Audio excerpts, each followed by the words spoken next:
Now, here's the thing, because we live in a time today to where people are not necessarily giving on the level that they should be giving. And what happens as a result of this is, remember, Yahweh is not mocked. As a man sow, so shall he reap. Paul talked about the ministry of giving and receiving, sowing and giving, receiving and harvesting. And the thing of it is that the people in their mind, and this is not where I wanted to go, but this is what the Father is giving me, because there's some people online and there's some of you here who really need to understand that one of the first things that people cut off when things get tight is they cut off their blessing. How do they cut off their blessing? Who is the one who blessed you? Yahweh. Then how do we cut off a blessing? If you look at the scriptures, what you will find, when Yahweh told the people to bring him an offering, who got the offering? The people brought him. The priests. So when they brought Yahweh an offering, the offering was actually for the priest. And so when they presented him the offering, they were literally, he's the one who gave it to the priest. They were presenting it to him. Amen. But how were they presenting it to him? They was giving it to the priest. And so what was the priest? The priest was Yahweh's representatives. Now understand, there were priests and there were Levites. Are you with me here? And so when people cut off Yahweh, they are cutting off their blessing. Back in Grand Rapids, we dealt with a lot of homeless people. We dealt with people who were poor. They were very low income. And the Father used us to minister to thousands of people. And we would raise funds, and we would provide food and shelter and clothing to people. And somebody said something to me. He says, why don't you ask the people to support you? And my mindset at that time was saying, well, you know, those people don't have money. They don't have anything to give. And the Father rebuked me, because, you know, everybody has something. And then he took me to the scriptures just here recently, and he showed me, he says, now there is a difference between those who have much and those who have little. When it was required for those who had much, he says, I want you to bring me a bull, I want you to bring me a ram, I want you to bring me a goat.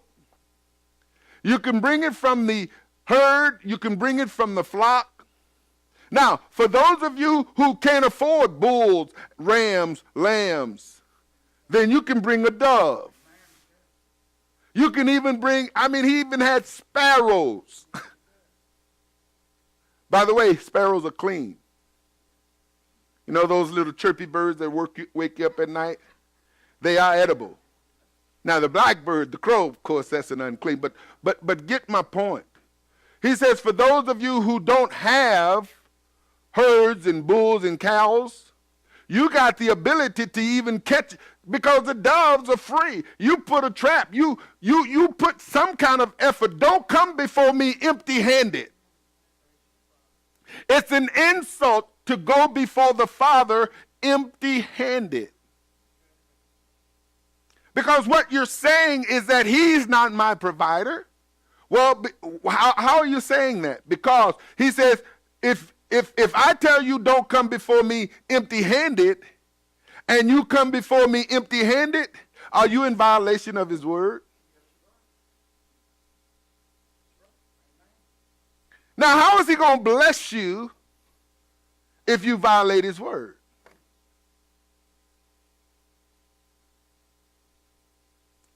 hear me good, folks.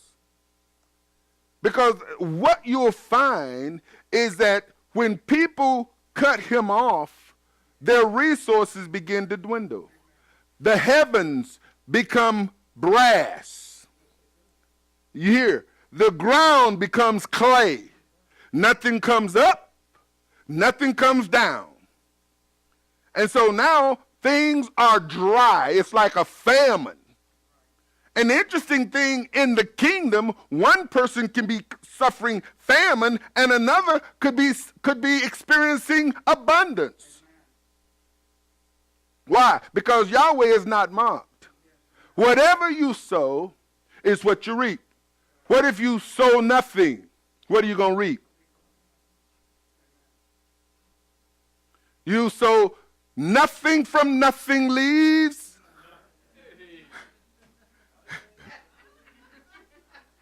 And so you put yourself in the situation of Adam, who have been moved from the garden. He says, from now on, you're going to sweat. You're going to work by the sweat of your brow. You're going to sow a lot and work and reap very little. Your money bag is going to have a hole in it. It's just going to leak out. How is it going to leak out? This is going to break. That's going to go down. This is going to get hard. Things are going to go up. And so it's going to take more to do the same thing. But see, the Father is our supplier. He is the one who supplies all of our needs according to his riches in glory in Messiah. But the natural mind has a very difficult time seeing how the Father is going to provide, and so they take matters in their own hands. Hear what I'm saying?